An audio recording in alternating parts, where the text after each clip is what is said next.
Hello everyone, my name is Deepak Juneja and welcome to my YouTube channel English Kingdom।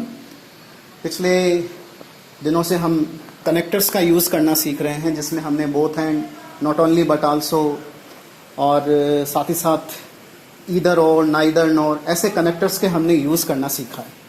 तो आज हम सीखने वाले हैं एज वेल एज़ का। अगर आपने वो जो कनेक्टर्स के वीडियोस बने अगर अभी तक आपने नहीं देखे तो आप इस वीडियो के डिस्क्रिप्शन में उनके लिंक मिल जाएंगे, वहाँ पर आप उन वीडियोस को देख सकते हैं। आज हम पढ़ेंगे एज वेल एज़ का यूज़ करना।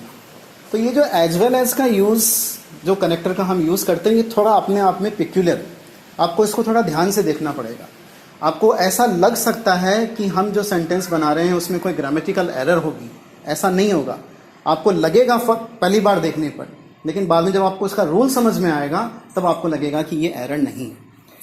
एज वेल एज का यूज़ देखिए, पहला सेंटेंस का सेट लिखा हुआ he is sincere, he is hard working. हमें अपना वही जो तरकीब है उसी पे काम करना है, और वो तरकीब क्या है? सिंपल सी चीज़ है कि हमें पहले इसमें से कॉमन पार्ट निकालना है। कॉमन पार्ट को हम पहले ही निकाल चुके हैं, ही इज़, ये कॉमन पार्ट है। अब जो अनकॉमन पार्ट है सिंसियर और हार्ड वर्किंग, ये इनके साथ में हमें एज वेल एज का यूज़ करना है। तो जो पुराने कनेक्टर्स हम यूज़ कर रहे थे उनमें हम क्या कर रहे थे कि एक अनकॉमन पार्ट के पहले तो एक लगा रहे थे, यानी एक कनेक्टर लगा रहे थे, और दूसरे अनकॉमन पार्ट के पहले दूसरा कनेक्टर लगा रहे थे। तो जो हमने पिछले कनेक्टर जितने भी पढ़े हैं वो सभी पेयर्स के रूप में, जैसे नॉट ओनली बट आल्सो, या बोथ एंड, या फिर आइदर और, या फिर नाइदर नॉर। लेकिन ये वाला जो कनेक्टर है ये किसी पेयर के रूप में नहीं, एक फ्रेज के रूप में। तो इसको कैसे यूज करना है? इसको यूज करने के लिए आपको दोनों अनकॉमन पार्ट के बीच में इसका यूज करना पड़ेगा।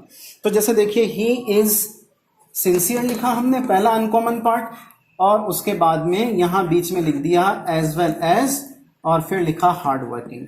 तो ये हमारा सेंटेंस क्या बना? He is sincere as well as hard working. तो है ना पिक्यूलियर?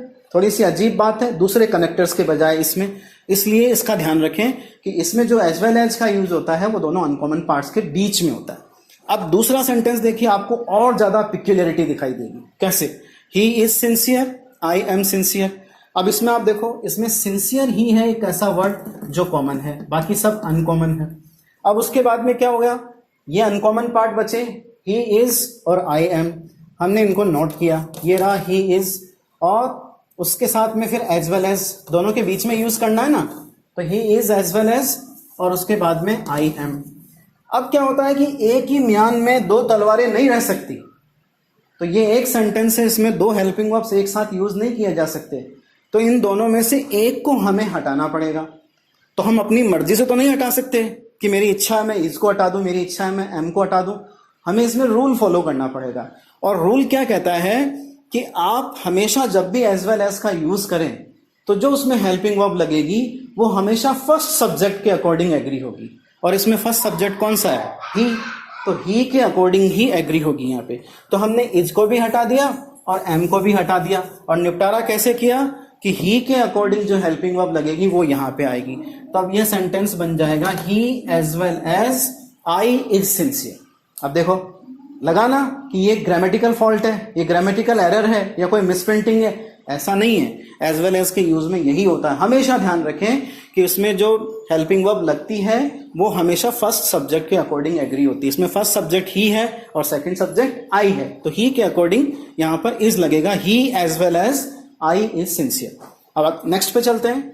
इसमें भी आप देखिए ये सिंसियर कॉमन आया, इसको भी हमने ऐसा का ऐसा उठा के यहाँ लिख दिया, he is you are. He is को यहां उठाया और उसके बाद में एज वेल एज लगाया और फिर लिखा यू आर। तो अब सेंटेंस हमारे सामने क्या है? He is as well as you are sincere. वापिस से दो हेल्पिंग वर्ब हम नहीं रख सकते, दोनों को हटा देंगे और फिर वापस से फर्स्ट सब्जेक्ट के अकॉर्डिंग एग्री होना है। तो फर्स्ट सब्जेक्ट क्या है? ही। तो he as well as you is sincere.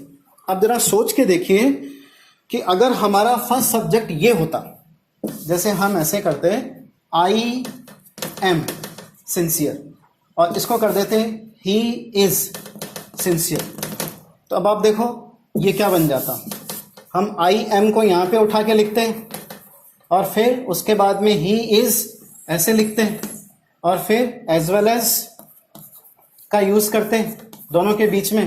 Sentence ऐसे बनता I am as well as he is sincere, लेकिन वही जो हेल्पिंग वर्ब यहां लगेगी वो फर्स्ट सब्जेक्ट के अकॉर्डिंग एग्री होनी चाहिए, और दो हेल्पिंग वर्ब नहीं लग सकती, तो इसको एम को हमने हटा दिया यहां से, और आई के अकॉर्डिंग यहां पर एम लगेगा। तो फाइनल सेंटेंस क्या आया, I as well as he am sincere.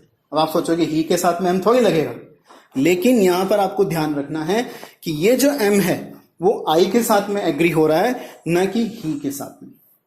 तो आपको मजा आया होगा ये वीडियो देखने में, काफी पिक्यूलियर रूल है एज वेल एज का, और आगे भी आने वाले टाइम में हम टेंसेस के वीडियो भी डालते रहेंगे, तो वीडियो आपको जरूर पसंद आएगा।